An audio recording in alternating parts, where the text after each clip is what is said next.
Welcome into the Giants Hangout. It's week 15. Giants Hangout presented by Crestron. My name is Madeline Burke alongside Jonathan Casillas, Brandon London, and Matt Sitek. Guys, we got a good game this weekend coming up. The Big Easy. Giants headed to New Orleans to face the Saints.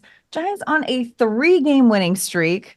Tommy DeVito has captivated the hearts of New York Giants fans, the tri-state area. This team is playing loose, playing like they're having so much fun. But this Saints team and this Saints game, I mean, you know New Orleans, JC. They get loud. They do. I'll tell you what, they do get loud. And me and Schmelk will just talk about this on BBKL. The Giants are definitely prepping for it. They're indoors. They got that music cranked up loud whenever Tommy DeVito is taking snaps. But what I've seen from New Orleans in recent weeks, which I've never heard of it happening before, and I played there for 4 years, they boo their own offense. They boo when Derek Carr takes the field, and they would never dare to boo Drew Brees no matter what type of game he had. But they're booing him, and I think the Giants can use that to their advantage. I mean, that just goes to show how folks will switch up on you in the NFL that fast. You know, they wanted him down there, him and Dennis Allen coming back together. They even had John Gruden helping out behind the scenes and helping Derek Carr get acclimated to DA's offense. Now, when you're not showing up, when you're in these big markets, when it comes to NFL fandom, they'll boo you like crazy. So that just, if I'm Tommy DeVito, I hope he listens to the Hangout to hear that, because it just goes to show, like, it's like we were talking about Paul Wall before this, like Mike Jones. Back then they didn't want me. Now I'm hot. They all on me. 281-330-8004. So as long as he goes down there, puts up some good, strong numbers, I think the defense rallies behind him and gets behind him, and the Giants come away with this win. But it's going to be a big task for him, and it presents another opportunity for him to show up, Matt. Yeah, I mean, you guys mentioned Derek Carr, and I wouldn't say he's been playing at like the best that we've ever seen Derek Carr play throughout his career, but that does not mean that the Giants defense can overlook the Saints offense, because Carr is still an established veteran quarterback who's playing through what he said was multiple fractured ribs. I can only imagine how painful it is to be absorbing hits each and every week while having 3 fractured ribs. And they have a ton of very talented offensive playmakers surrounding him. I mean, Alvin Kamara is potentially the best pass-catching running back, or one of the best pass-catching running backs in the league. Chris Olave is one of the most up-and-coming, top talented receivers. Love Chris. I'm a big fan of Chris Olave. And Olave is knocking on the door of his first 1,000-yard season. Yep. Yeah, he's approaching it. He's coming close, and it sounds like they might have Rashid Shaheed back. I think he returned to practice yesterday, and the Jimmy Graham is somehow still playing and still catching touchdown passes. 4 catches, 3 touchdowns. Right? It's 2 crazy. touchdowns in the last 2 weeks. And like, what year is it right now? 2012? Right. So despite some recent, struggles offensively for the Saints, the Giants cannot overlook that unit. Absolutely not. They could, at a snap of a finger, turn it on and drop 30 points on any defense in this league. Hey, JC, we were talking about Alvin Kamara, and Matt was talking about how dangerous he is. One thing we see when we watch the Giants defense, how lights out they've been, 12 turnovers in the last 4 weeks or so. One thing that scares me when it comes to them is running backs catching passes out of the backfield. You saw Breece Hall have success. You saw A.J. Dillon and those guys have some sort of success. So how does Bobby Okereke, Michael McFadden, Isaiah Simmons, that linebacker core, how do they stop that? Because that has been an Achilles heel in this defense that's been playing lights out. Well, I think the number one thing is you don't take it as it's me against Kamara. You use your defenders. You use the tools that I think Wink Martindale's defense offers you, right? And I'm using, for example, the things I used to use. JPP, they didn't like it. But I would call a hit call, meaning if that running back is to your side, if he free releases, you got to hit him. That gives me a little bit of time because, receiver, corner, if he's on the line, how much separation? A yard? If he's pressed? If you can Darius Toney a little more than a yard. Right, that's what I'm saying. There's no way as a linebacker, an off-the-board linebacker, I'm going to be even close to the guy I'm covering. So that gives you a little bit of time to get to your coverage in the running back position. Yeah, I say Bobby Okereke, don't make it me against Kamara. Right. Because Kamara can split out wide. And if you're lined up out wide, you're not helping the interior of the defense. So you got to be able to use the tools inside of the defense to help you with coverage. Because sometimes a Kamara or whoever the guy that they're covering is can put you at a run and pass discrepancy. It could be a challenge. You might have to cover Kamara, who's split out wide, but you gotta hit the A gap. That's hard. So you do things to stunt the line. You do things to help the line to help you not only get you in pass coverage, but for the run support as well. Right. Well, and it's also too, this game statistically kind of a little bit mirrors last week's Monday Night Football game in the fact that both teams, their defense against the pass has been better than their defense against the run. Mm-hmm. And, you look at the way that the Giants leaned on the run against the Packers on Monday Night Football, and you would think, okay, do they do that again this week against the Saints defense that has been really tough against the pass, but has been, 26th in the league against the run? Or do you look for some more of those short yardage plays? Or do the Giants offense get, Saquon involved more in that short passing yardage game as well? Matt, Well, what do yeah, you think on that one? Saquon involved early and often. They've been kind of. I'm sorry, Matt. I'll throw to you right after this, but I think Saquon needs to be involved early and often. When you look at his numbers, he had the one big run at the end with the fumble. Other than that, it was like 12 rushes for I believe like 30 something or 50 something yards. And you saw how stagnant or how slow the offense was in the beginning. In the first half. Now, Dable, Kafka, and those guys made some adjustments, and then you started to see them start cooking with some grease and some hot butter, and some plays started being made around there. But if I'm Saquon Barkley and JC, you know the man, I'm looking at that fumble. I don't think he slept all week, knowing the type of competitor and guy that he is. He only lost 3 fumbles in his entire career.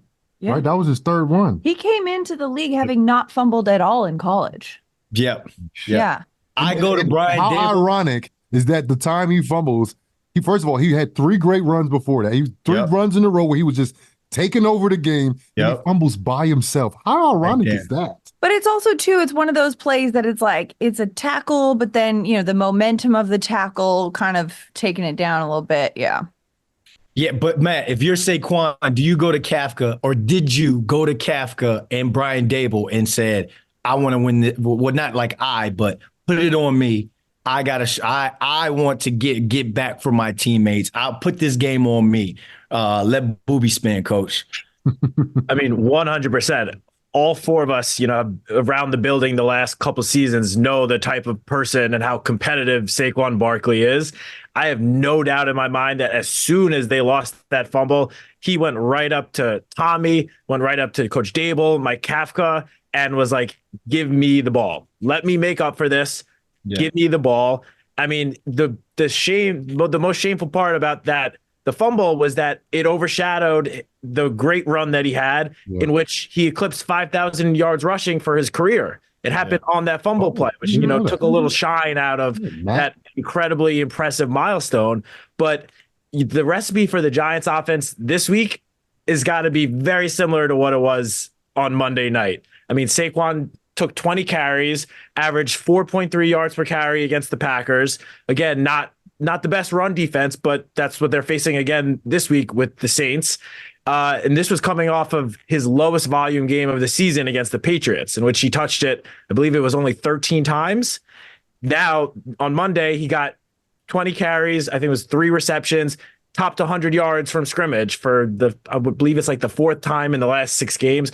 When they get him the ball and they give him a high volume, he turns it into yards and it turns into a ton of production. And that has definitely got to be, one of the top priorities for the Giants this Sunday. Well, and also to that point about that fumble, the second the game was over, Saquon's tweeting, "My brothers bailed me out today. Flush it and keep moving on to the next." Hashtag he was sitting on him, man. He was like, I cannot wait. These Twitter fingers have some things to say. Absolutely. He's like, I know we just won.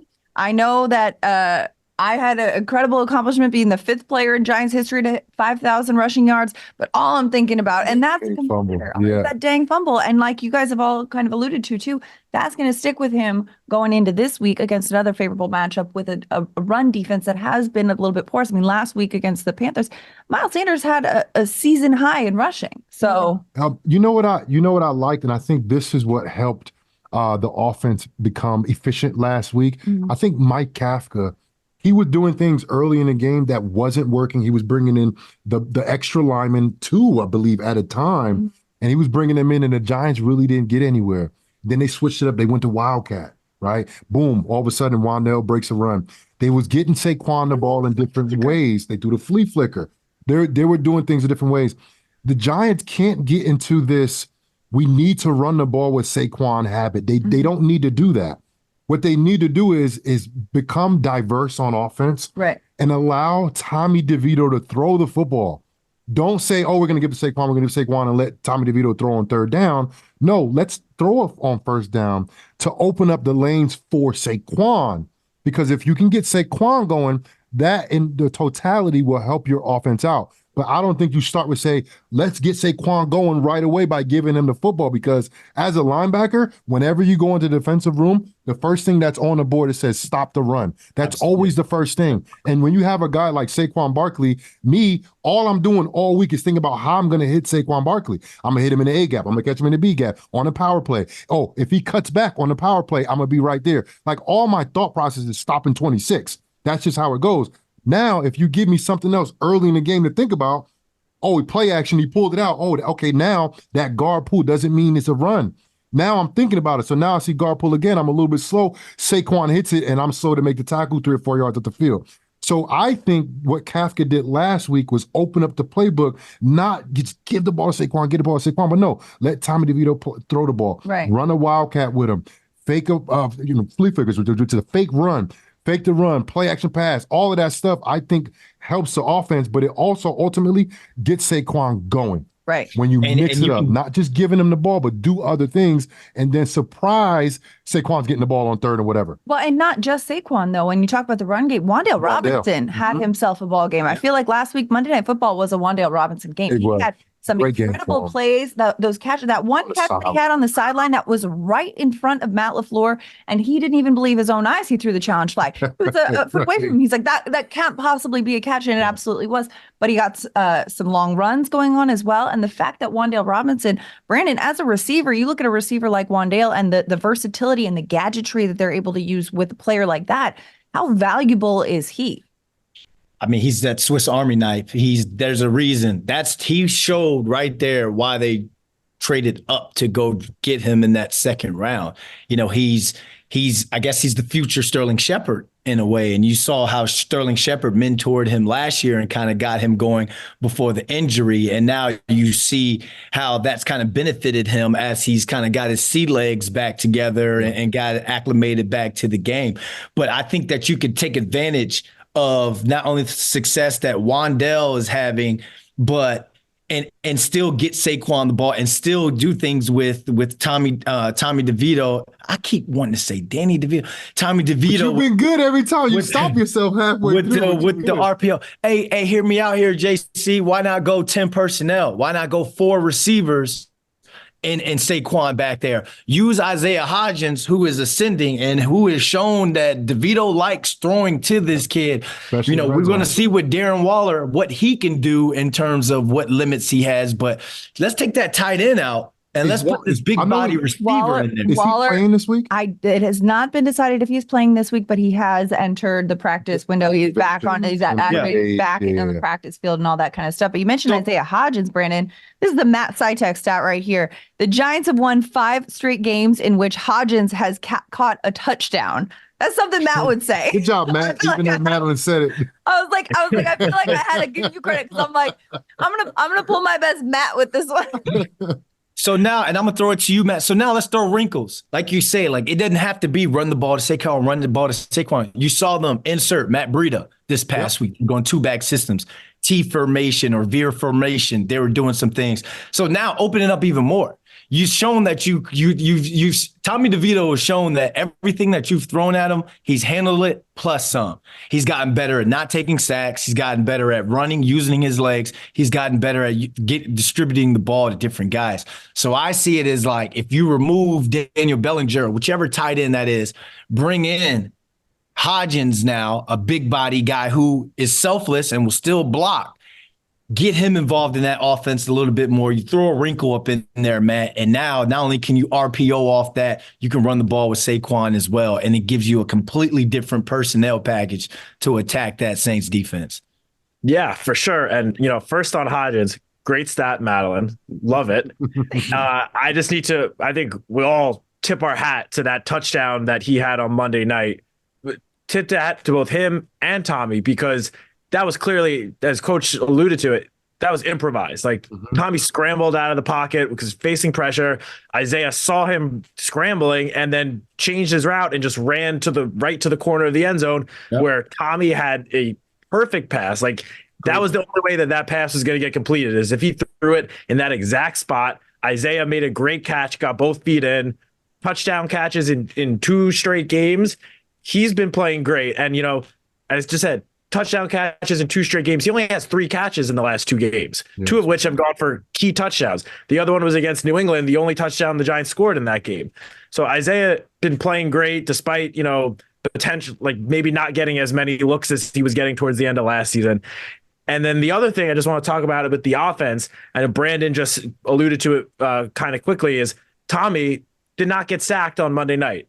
Is the first time all season that the offensive line or the entire offense did not surrender a sack. And the biggest factor in that, because Tommy was still getting pressured, the Packers were still in his face a decent amount. But the thing that Tommy did, which honestly, I don't think we've really seen a quarterback do it for the Giants so far this season. It wasn't until since Daniel Jones last year, was as soon as Tommy saw a little bit of pressure coming at him, he tucked the ball and just immediately started running with it. He didn't try to scramble, didn't try to make some room for himself in the pocket to give his receivers a little bit extra time. He said, I see them coming at me, I'm just running upfield immediately. And what did that result in? Resulted in 71 rushing yards for Tommy. And played a humongous part in the offense being able to drive the ball down the field against the Packers. Absolutely. And I like what you said, because he started to say the offensive line gave up, but then you said, no, the offense gave or didn't give up a certain amount of sacks.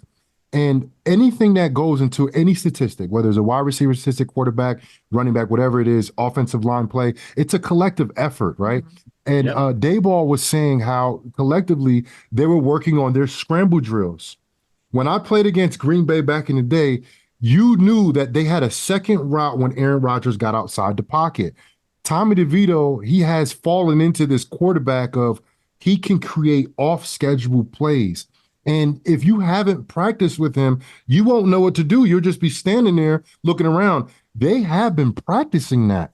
And Tommy DeVito, he has a knack now for getting outside the pocket, stepping up in the pocket, and creating those off-schedule plays.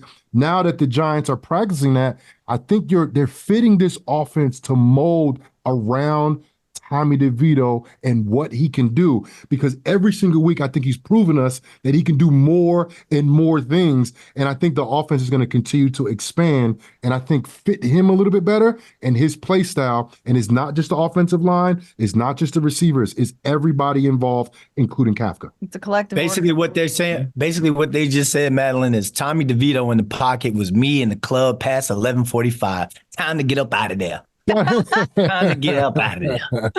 I was like, Brandon in the club past 11:45 could be a lot of different things. So. Let's get up out of there. Let's get up out of there. I ain't showing up to at least 11:40. That's the earliest I'm gonna get to any club. I got a another baby at home. Conversation right there.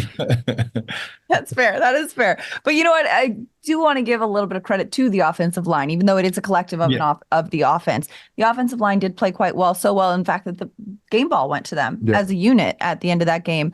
And getting a win in primetime on Monday Night Football, it's just got to be such good momentum for this team. I mean, Tommy DeVito getting 3 straight wins as a rookie, too. And as a collective. How electric was Monday night, bro? How electric was Monday night at MetLife? But it was also, Monday night was one of those things, too. There were a lot of Packers fans. Packers fans travel well. Absolutely. And it was, we were setting up for the post-game show, and there were moments in which you would hear a crowd roar, and I'd be having to pick out which jerseys were roaring because it was so kind of split. And that's not a dig to Giants fans. That is just a hat tip to how well Packers fans travel. And so that was such an incredible environment. That being said, Sunday afternoon, whew, I know they've been practicing in the dome. I know it's going to be or in the field house. I know it's going to be so loud in there. It's just But you almost, you coming off of a win like that, three straight wins, it's almost like this team is going to embrace that. But it's like remember last year when they went in and they beat Minnesota, and then the walk in your trap and take over your trap. Hey. This team is due. They're due for something like that, JC. You know what I'm saying? It's also interesting because Tommy DeVito has talked about this, that each week, he himself personally has been put in a position that he hadn't before as a starter. This last week, it was that, minute and a half on the clock, bring the team down the field. How can you close out a game-winning drive?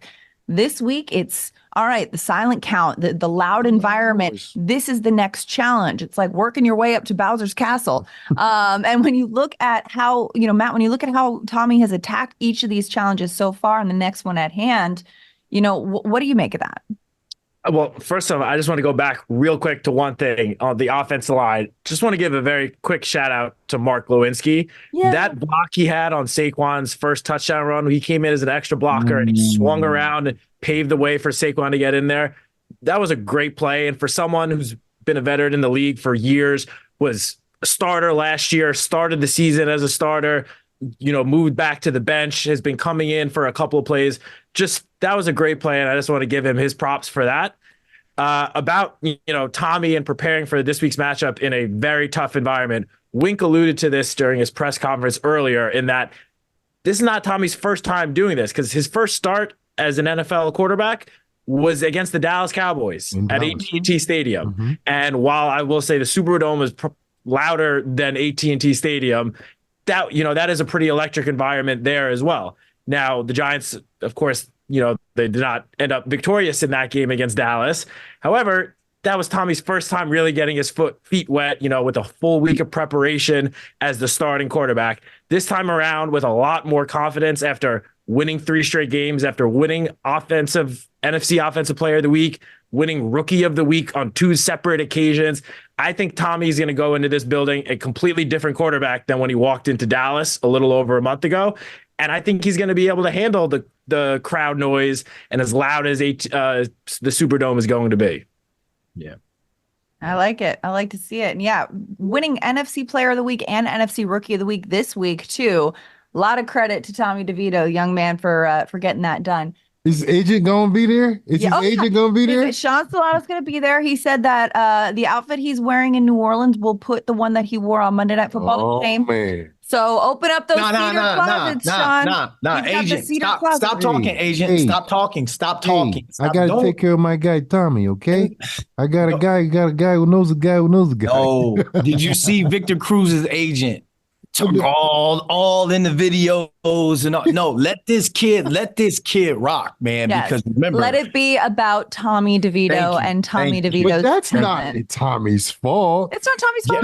That's our fault as media covering him. Listen, because I watched the TV copy during the game. His dad was on TV as much as anybody that was on TV. His dad is our Taylor Swift, and I am here for it. I like him. He's a real thing, though. Like pregame, I was able to go by the tailgate. Mm-hmm. I got to see him. How you doing? Keep it moving. They had all the Italians around. They had the sausage. They had the spaghetti. They did it right. They tailgate. They did it right. I don't know if were you able to stop by there, B? Yeah, I went by there for a little bit, say hello. They were doing it right, though, wasn't they? But listen, Tommy DeVito is about his business. He's a steady hand. He's about the football, all that kind of stuff. His family is a New Jersey family that is, rooted for the Giants for years. And now they're seeing, Brandon, if BL2 is out there starting for the Giants and galvanizing the town, you're going to be proud too, right? If Brandon London Jr. goes out there and just like, you're going to be like, that's my boy. I'm so proud. So you know what? I can appreciate them enjoying the success. I'm out there at the coin flip, JC. I'm out there at the coin flip. I'm John Morant's dad. I'm fighting Shannon Sharp on the sideline, man. I'm gonna be one of them dads. I'll let you know. So shout out to Mr. DeVito for just playing it back like that. Cause me, I'd been on First Take yesterday. Exactly. Well, we got a lot to look forward to Sunday afternoon when the Giants take on the Saints in New Orleans at the Superdome. That's a wrap for Week 15 Giants Hangout. Brandon London, Jonathan Casillas, Matt Sytak, and Madeline Burke. We'll see you next time.